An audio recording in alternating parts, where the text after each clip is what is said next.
오늘 하나님께서 우리에게 주신 말씀은 히브리서 4장 12절부터 16절 말씀입니다.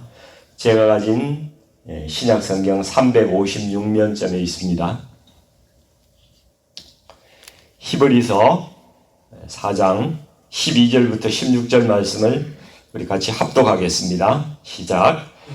하나님의 말씀은 살아있고 활력이 있어 좌우의 날선 어떤 검보다도 예리하여 혼과 영과 및 관절과 골수를 찔러 쪼개기까지 하며 또 마음의 생각과 뜻을 판단하나니 지으신 것이 하나도 그 앞에 나타나지 않음이 없고 우리의 결산을 받으실 이의 눈앞에 만물이 벌거벗은 것 같이 드러나느니라. 그러므로 우리에게 큰 대제사장이 계시니 성천하시니 곧 하나님의 아들 예수시라. 우리가 믿는 도리를 굳게 잡을지어다. 우리에게 있는 대제사장은 우리의 연약함을 동정하지 못하실 리가 아니요 모든 일에 우리와 똑같이 시험을 받으신 이로되 죄는 없으시니라. 그러므로 우리는 긍휼하심을 받고 때를 따라 돕는 은혜를 얻기 위하여 은혜의 보좌 앞에 담대히 나아갈 것이니라. 아멘. 네, 오늘 이 말씀으로 은혜의 보좌 앞에 담대히 나아가려면 이라는 제목으로 말씀을 나누겠습니다. 우리 사람들은 나이가 들어갈수록 두 부류의 사람으로 이렇게 나눠지는 것 같습니다. 첫 번째 부류는요, 나 중심으로 살아가는 사람이에요. 이 사람들은 내 생각이나 내 주장, 내 고집이 점점 더 강해지는 거예요. 나이가 들수록 왜 고집이 그렇게 강해지죠? 나는 안 그런데 이렇게 생각하실지 모르는데 그런 것 같아요. 또 살아가는 방식도 나의 그 안녕과 나의 체면, 내 영광, 내 자랑 이런 거 그냥 많이 생각하면서 이렇게 살아가는 것 같습니다. 이 두 번째 부류의 사람은 하나님 중심의 사람으로 점점 바뀌어 나가는 분들이 계세요. 이건 내 생각과 고집과 어떤 자랑과 욕심을 점점 더 내려놓는 거죠. 그래서 나중에는 내가 없어져요. 내 자아도 없어지고 오직 하나님의 말씀, 하나님의 영광을 위해서 그것이 가장 내 삶의 우선순위에 두고 살아가려고 애쓰고 내 삶의 포커스를 하나님 말씀에 두고 살아가려고 무진 애를 쓰는 그러한 분들이 있죠. 그렇게 점점 더 변해가는 걸 우리가 성화라고 이렇게 이야기하잖아요. 이 사단이 인간에게 주입시킨 단 한 가지가 있다면은 그것은 내 중심으로 살아가는 마음을 준 것 같아요. 이것만 부어주니까 뭐 특별히 다른 거 안 시켜도요. 사람들이 서로 싸우고 남의 것 빼앗기 시작하고 짓밟고 괴롭히고 전쟁하고 분열하고 사단이 의도한 대로 세상이 그렇게 흘러가더라는 것입니다. 나 중심으로 사는 것이 바로 죄악의 본질이다. 죄의 본질이다. 이렇게 우리가 알 수가 있는 것이죠. 우리 사랑하는 성도님들, 저와 여러분은 둘 중에 솔직히 어떤 부류에 속할까요? 한번 생각해 보시기 바랍니다. 우리 교회 안에서도 여전히 두 부류의 사람이 존재하는 것 같아요. 그러니까 교회가 조용할 날이 없어요. 늘 시끄럽습니다. 이 히브리서 저자는 오늘 히브리서 3장과 4장의 이 내용을 보니까 이 모세가 인도하던 이스라엘 백성들이 광야에서 하나님께 반역한 이야기를 쭉 해주고 있어요. 그것을 들려주는데 이스라엘 백성이 이 불순종으로 인해서 약속의 땅에 들어가서 안식할 수 있던 기회를 잃어버렸다. 이렇게 이야기를 합니다. 이스라엘 백성들은 하나님을 경험하고도 여전히 나 중심의 세계관에서 벗어나지를 못했다는 거예요.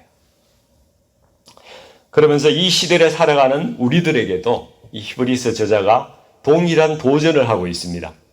예수님을 믿는 우리 성도들에게는 모세보다 더 크신 분, 예수님께서 이제 새 하늘과 새 땅이라는 그런 더 좋은 영원한 안식의 소망을 주었는데 과거 이스라엘 백성들처럼 그렇게 또 하나님께 불순종해서 너희가 그 안식의 기회를 놓쳐버릴 것이냐 이렇게 질문하고 있는 거예요. 그래서 히브리 저자가 여러분들은 이스라엘 백성처럼 실패하지 말고 우리가 믿는 진리의 예수님, 진리의 말씀이신 그 믿음의 도리가 되신 예수님을 믿고 끝까지 붙들어라. 이것이 히브리서 저자가 우리에게 주고 있는 메시지라는 겁니다. 한국 교회에는 5개의 복음서가 있다고 이야기를 해요. 들어보셨나요? 마태복음, 마가복음, 누가복음, 요한복음, 내가복음. 이 내가 좋아하는 성경 구절의 밑줄을 끌고 내가 원하는 말씀만 따르고 내게 필요한 말씀만 암송을 해요. 그리고 내가 하나님을 위해서 존재하는 그런 사람이 아니고요. 하나님이 나를 위해서 존재하는 그런 복음을 써나가고 있다는 거예요. 하나님은 나의 그 필요를 채우는 종이라는 거예요. 예배할 때도 찬양할 때 내가 만족해야 되고 내가 즐거워야 된다는 겁니다. 예배도 내가 복받기 위해서 하는 것이지 하나님께 영광을 올려드릴 마음이 눈꼽만큼도 없어요. 그러니까 예배도 내가 필요할 때만 참석하는 거예요. 이스라엘 백성들이 아주 자기 중심적이었습니다. 하나님께서 함께 하신다는 수많은 증거를 들었고 경험했고 보았고 받았는데 또 가나안으로 너희를 인도할 것이라는 그 약속의 말씀을 받았음에도 불구하고 내가 조금만 불편하면은 하나님을 원망하고 불평하는 그러한 사람들이었습니다. 그리고 그 말씀에 내가 불편하면 순종하지 않았어요. 이 자기중심적인 그 마음들, 이것이 타락한 마음이거든요. 하나님께서 이것을 다 보고 알고 계시는 거예요. 그래서 예레미야서 17장 9절 10절은 이렇게 말씀합니다. 만물보다 거짓되고 심히 부패한 것은 마음이라. 누가 능히 알리오마는 나 여호와는 심장을 살피며 폐부를 시험하고 각각 그의 행위와 그의 행실대로 보응한다. 이렇게 말씀하고 있어요. 또 하나님께서는 사람은 외모를 보고 판단하지만은 나 여호와는 중심을 보느니라 이렇게 말씀하지 않습니까? 우리 어제 주연숙 전도사님이 설교한 그 내용이었어요. 외모는 얼굴과 신체뿐만 아니라 집안, 배경, 직업, 경제력, 사회적 지위 뭐 이런 거 다 이제 포함해서 하는 이야기죠. 요즘에 한국의 의과대학에는요 성형외과가 그렇게 인기래요. 옛날엔 인기 없었는데 얼굴을 땡기는 거 아세요? 네. 제가 누구한테 들었는데 우리 교회 분은 아닌데 80세대 권사님이 얼굴을 땡겼다는 거예요. 어떻게 땡기는 건지 모르겠는데 네. 주름을 펴고 코를 높이고 턱을 깎고 눈을 찝고 앞트임, 뒤트임 이런 거 아세요? 네. 보톡스, 피부 마사지 뭐 이런 거 사람들이 외모를 가꾸는데 돈을 많이 지불하고 있어요. 근데 외모는 더 예뻐졌는데 우리 마음은 외모만큼 예뻐졌냐 이거죠. 외모가 깨끗해진 만큼 내 마음도 깨끗해졌습니까? 우리는 외식하고 포장하는 데 천재예요. 뭐든지 덮어요. 그러나 아무리 그럴듯하게 포장을 해도 우리의 마음을 하나님 앞에서 절대 숨길 수가 없고요. 다 드러나게 되어 있다는 거예요. 이스라엘 백성들은 가나안의 소망보다는 이 땅에서의 필요, 이 땅에서의 그 평안과 풍요와 필요를 우선시하고 말씀으로 살려고 하지 아니하고 떡을 구하면서 살았어요. 말씀보다는 떡을 구한 사람들이에요. 그러다가 망했죠. 눈에 보이는 것만 원하고 살다가 하나님께서 약속하신 그 안식과 평강과 영원한 나라를 얻지 못했습니다.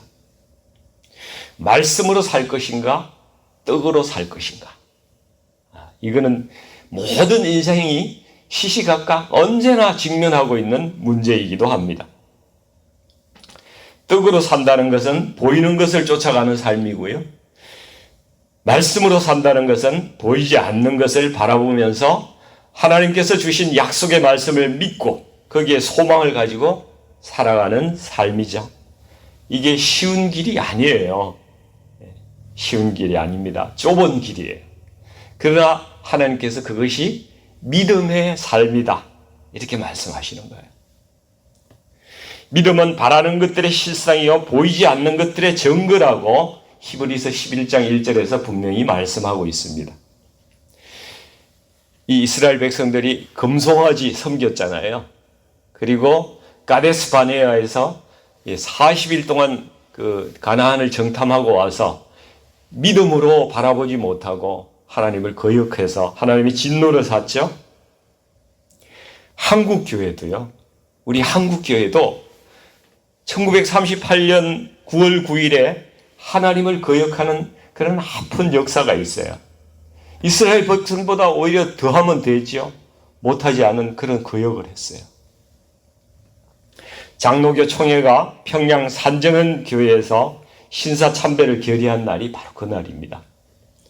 근데 신사참배는요, 우리가 그냥 신사에 가서 절 한번 하고 끝난 게 아니에요.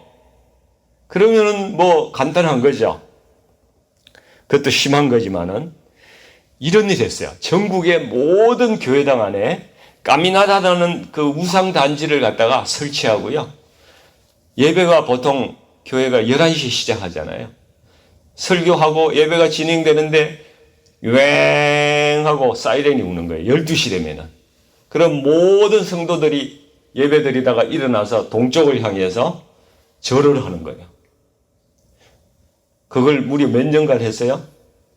7년 동안. 그걸 동방요배라고 그랬어요. 그리고 앉아서 다시 설교하는 거예요. 하나님 말씀을 듣는 거예요. 목회자들이요, 한강과 부산의 송도 앞바다에 가가지고, 여러분, 그 일본 사람 남자들 차는 훈도시라고 아세요? 애기 기저귀 차듯이 왜 팬티만 이렇게 두르고 우통 다 벗고 훈도시 그걸 차고요. 목회자들이 그 물에 들어가서 그 일본 우상을 섬기는 그 침례를 받았어요. 아랫도리만 스모 선수처럼 그 가리고 물속에 들어가서 침례를 받았는데 그 침례가 뭡니까? 이전의 삶을 다 청산하고 새로운 삶을 살겠다고 결심하는 거 아니에요. 그러니까 삼위일체 하나님을 섬기던 그 삶을 이제 청산하고 일본의 태양신을 섬기겠다고 가서 침례받은 거예요. 전국 목회자의 95%가 거기에 참여를 했습니다. 그러니까 하나님께서 화가 나시겠어요? 안 나시겠어요? 그리고 신사참배는 국민의례일 뿐이지 종교의례가 아니다. 이렇게 모든 성도들에게 그렇게 이야기를 하고 일본 태양신을 모든 성도들이 섬기는 그런 일을 하게끔 한 것입니다. 그뿐만 아니에요. 교회에서 돈을 모아가지고 헌금해가지고 비행기 사고 애국기 뭐 이런 거 기관총 이런 거 사가지고 군에다가 헌금했어요. 일본 군에다가. 일본 군을 위해서 무은장구 기도회 8,600번을 하고 시국강연회 6,000번을 하고 전성 축하회 일본군 위문 이걸 수백 번 수천 번을 했습니다. 그걸 1938년부터 1945년까지 우리 대한민국 한국 교회가 7년간이나 우상을 섬기며 이 짓을 한 것입니다. 그래서 하나님께서 우리 한국 교회와 이 민족을 징계하신 것 같아요. 정확히 하루의 오차도 없이 신사참배를 결의한 그 10년 뒤에 1948년 9월 9일에 북한 정권이 수립이 됐어요. 그리고 딱 하루의 오차도 없이 또 그 10년 후에 1958년 9월 9일에 무슨 일이 있었는가 하면은 김일성의 포고령으로 인해서 북한의 모든 교회가 완전히 폐쇄되는 날이 58년 9월 9일이었어요. 북한 땅에 공식적으로 교회가 없어지고 예배가 완전히 사라진 지가 올해로 65년이 경과했습니다. 이스라엘 백성이 40일 동안 정탐하고 하나님을 거역하면서 그 대가로 40년을 광야 생활을 했지 않습니까? 우리 민족의 교회도 7년 동안 그 우상을 섬겼으니까 하나님께서 우리를 용서하시고 은혜를 베푸신다면 히브리 민족이 풀려났던 것처럼 70년 만에 이렇게 평양에 다시 교회가 세워지고 예배가 회복되기를 저는 개인적으로 기도하고 있습니다. 이 신사참배를 결의한 평양의 산정현 교회 그 터에 지금 뭐가 세워져 있는지 아십니까? 검수산 궁전이라고요. 김일성과 김정일의 시신을 안치한 우상의 신전이 세워져 있는 거예요.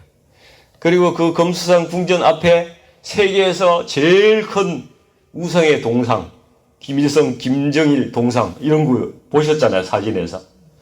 그가 바로 산정현 교회 터에 세워져 있다는 겁니다. 이게 하나님의 특별한 섭리가 거기에 있지 않고 뭐겠습니까? 하나님은 세상 사람들 마음을 보시지 않으세요. 세상 사람들 don't care. 거기에 별 관심 없으세요. 교회만 바라보고 계신 거예요. 교회, 하나님의 백성, 자기 백성의 마음을 보고 계세요. 하나님의 백성이 타락하면은 징계하실 뿐 아니라 그 나라도 같이 망하는 것입니다. 신사 참배할 때 이 땅의 교회 지도자들이 어떤 마음을 가지고 있었는지 아십니까? 우리 교회를 유지하기 위해서 어쩔 수 없다. 신사 참배하는 거 어쩔 수 없다. 내가 신사 참배를 지금 비록 하지만은 내 마음은 하나님을 향하고 있다. 이렇게 생각을 했다는 겁니다. 근데 여러분 어떻게 생각하세요? 이것은 하나님을 속이는 거예요. 솔직하게 죽음이 두렵고 이 땅에서 고생 안 하고 감옥 안 가고 고문당하기 싫고 조금이라도 목숨 부지하고 살려고 한 짓을 하나님 앞에서 교회를 사랑해서 지키려고 그랬다고 그렇게 자기 포장하고 그렇게 한 거 외에 뭐겠습니까? 저는 이분들을 지금 정죄하려고 드리는 말씀이 아니에요. 저는 이분들보다 훨씬 더 못한 사람이에요. 정죄할 자격도 없는 사람입니다. 그저 우리가 과거를 돌아보고 거기에서 교훈을 얻고자 하는 것이죠. 마음 따로 행동 따로 하는 것을 성경에서 니골라당의 교훈이라고 그래요. 니골라당의 교훈. 내 마음만 하나님을 향하면 겉으로는 어떤 행위를 해도 괜찮다. 이게 니골라당의 교훈이라는 것입니다. 그래서 주님께서도 이 니골라당의 교훈을 미워한다고 계시록 2장 6절에서 분명하게 말씀하고 계세요. 우리가 성경 12절 말씀, 오늘 본문 12절 말씀을 보세요. 아무리 우리가 포장하고 10겹, 100겹으로 포장을 해도요, 하나님의 살아있고 활력이 있어서 좌우에 날선 어떤 검보다 예리한 하나님의 말씀 앞에 서면은 그것이 다 드러난다는 것입니다. 이 사람의 영과 혼과 육신이 이 한 덩어리가 되어 있어서 사실 우리는 구분이 잘 안 가요. 우리 잘 느끼지 못합니다. 그러나 하나님의 말씀이 역사하시면은 그것을 찔러서 쪼개고 그 마음과 생각과 뜻을 다 판단하신다는 거예요. 죄가 드러나고 생각이 드러나고 감춰진 의도까지 낱낱이 다 드러난다는 것입니다. 그래서 13절에 보시니까 만물이 벌거벗은 것 같이 드러나느니라 이렇게 말씀을 하고 있습니다. 우리가 하나님 앞에서 이런 하나님 앞에서 이 크고 두려우신 하나님 앞에서 우리가 살아가는 가장 좋은 방법이 무엇이겠습니까? 그것은 우리가 아예 우리를 전혀 어떤 것도 가리려고 시도조차 하지 않기로 결심하는 거예요. 아예 모든 것을 정직하게 주님께 이실직고하고 고백하며 살아가는 삶의 태도를 가지는 것입니다. 솔직히 여러분, 우리는 다 약한 존재들이잖아요. 내 자신의 약함과 실수와 허물을 숨기지 말고 하나님 앞에 정말 전부 다 내놓는 그런 삶을 살아가는 것입니다. 내 마음의 생각도 변명하지 말고 다 토설하는 거예요. 주님, 제가 겁이 나서 그랬습니다. 저요, 사실은 고문당할까 봐서 두려웠습니다. 그리고 저 남들보다 못 살까 봐 두려웠어요. 뒤떨어질까 봐 두려웠습니다. 남들에게 손가락질 당할까 봐 저 겁이 났어요. 그래서 거짓말했습니다. 좀 더 이익을 챙기려고 제가 서류를 허위로 조작하고 그렇게 했습니다. 주님 앞에, 주님 다 하세요. 주님 앞에 정직하게 다 이실직고 해야 됩니다. 내 체면이 구겨지는 것이 좀 두려우십니까? 예, 그렇습니다. 저도 그렇습니다. 저도 두렵습니다. 우리는 모든 것이 다 연약한 존재들입니다. 그러나 오늘 15절 말씀을 같이 한번 읽어보십시다. 같이 읽습니다. 시작. 우리에게 있는 대제사장은 우리의 연약함을 동정하지 못하실 리가 아니요 모든 일에 우리와 똑같이 시험을 받으신 이로되 죄는 없으시니라. 아멘. 네. 우리의 주님이 이런 분이세요. 우리의 연약함을 다 아시는 우리 대제사장 되신 예수 그리스도께서 우리의 마음을 모르는 게 아무것도 없으세요. 다 아십니다. 우리가 이렇게 비겁하고 때로는 야비하고 치사하고 더럽게 그렇게 살아갈 수밖에 없는 연약한 존재라는 그 사실도 주님께서는 이미 다 아시는 거예요. 너무나 잘 알고 계세요. 주님께서 이미 다 경험해 보셨고 그 감정도 다 느껴보셨고 그런 유혹도 다 받아보셨다는 말씀입니다.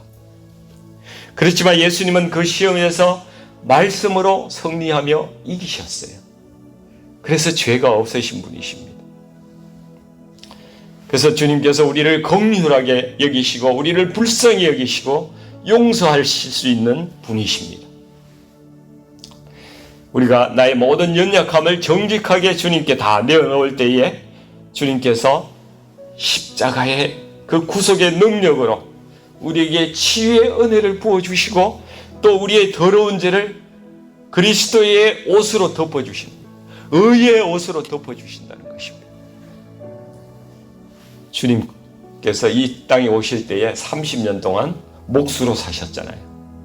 이 당시에 목수는요, 누가 찾아와서 뭘 해달라고 이렇게 하는 그러한 일이 아니었다고 그래요. 집집마다 찾아다니면서 고장난 거 고쳐주고, 수리해주고, 미장해주고, 이런 일 하는 게 목수였대요. 그러니까 주님은 이 동네 저 동네 다니면서 모든 가정을 다 돌아보셨고 다 그렇게 섬기시며 허드렛 일 하시며 살았다는 거예요. 그래서 세상 일 경험해 보시지 않은 일이 없으십니다. 그래서 저와 여러분은 주님 앞에서 그럴듯하게 꾸며서 기도하면 안 된다는 거예요. 주님은 우리 마음을 보시지 우리의 말과 미사여구를 그렇게 보시지 않는다는 것입니다. 속지 않으세요. 우리가 한마디를 기도하더라도 정말 솔직하고 감추지 말고 내 감정 깊숙하게 있는 진실을 주님 앞에 고백하며 기도해야 된다는 것입니다. 그러면 하나님의 은혜가 우리에게 임한다는 것입니다. 언제 그런 은혜가 임합니까? 16절에 보니까 때를 따라 돕는 은혜를 주신다고 말씀합니다.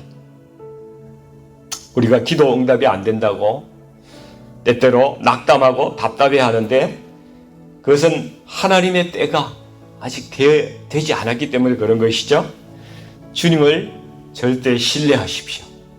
주님께서는 반드시 우리의 기도를 들으시고 우리의 기도를 응답하시는 분이십니다. 다만 때를 따라서 주님의 때와 나의 때가, 내가 원하는 때가 좀 다르기 때문에 그렇다는 것입니다. 은혜의 보좌에 나아가는 태도는 담대하게 나아가는 것입니다. 담대하게. 담대함을 가질 수 있는 이유는 우리에게 거짓이 없고 정직할 때 담대해지는 것입니다. 하나도 숨기지 않고 하나님 앞에 서면은 우리가 담대하게 주님 앞에 구할 수가 있습니다. 우리 말씀을 정리하고자 합니다. 우리는 우리 마음을 하나님 앞에서 숨길 수가 없죠. 다른 사람이나 자기 스스로는 속일 수 있을지 몰라도 하나님은 결코 속이지 못합니다. 우리의 마음을요, 우리의 그 약함을 하나님 앞에 정직하게 우리가 다 내어놓기를 원합니다. 우리의 대제사장 되신 예수님께서 우리를 위해서 생명까지 내어주신 분입니다. 우리의 기도의 중보자이십니다. 우리의 죄를 대속하신 대제사장이십니다. 우리 인생 끝날 때까지 우리 다른 것 돌아보지 않기로 결심하기를 원합니다. 오직 우리의 믿음의 도리이신 예수님, 진리의 말씀이신 그 예수님, 구원의 통로이신 예수님, 그 예수님을 붙잡고 애굽을 돌아보지 말고 세상의 떡에 너무 거기에만 매달려 살지 말고 하나님, 우리 주님을 바라보면서 이 땅에서 우리가 기도할 때 때때로 부어주시는 하나님의 은혜를 경험하면서 그렇게 주님 붙잡고 오늘도 걸어가시는 우리 성도님들 되시기를 주님의 이름으로 간절히 축원드립니다. 네, 같이 기도하겠습니다. 우리 주님을 사랑합니다. 아버지, 우리 마음을 다스려 주시옵소서. 성령님, 우리 마음에 충만하게 임재하여 주시옵소서. 주님의 뜻만 행하며 주님의 말씀만 순종하며 주님만 의지하며 살게 하여 주시고, 우리가 항상 나 중심의 삶으로 살아왔던 것을 이 시간 고백하고 아버지 하나님 회개합니다. 아버지 하나님, 거기서 출발했다 할지라도 이제 하나님 중심의 삶으로 아버지 제가 변화되기를 원합니다. 아버지, 저희들을 온전히 변화하게 하여 주시옵소서. 우리의 중보자 되시고 대제사장 되시는 예수님, 오늘도 주님의 긍휼하심을 당신의 그 앞에 무릎을 꿇고 우리가 구합니다. 연약한 저희들 불쌍히 여겨주시고 주 앞에 기도할 때마다 때를 따라 돕는 은혜로 아버지 하나님 채워주시고 경험할 수 있도록 도와주시옵소서. 감사합니다. 주님, 우리 주 예수 그리스도 이름으로 간절히 기도하옵나이다. 아멘. 아멘.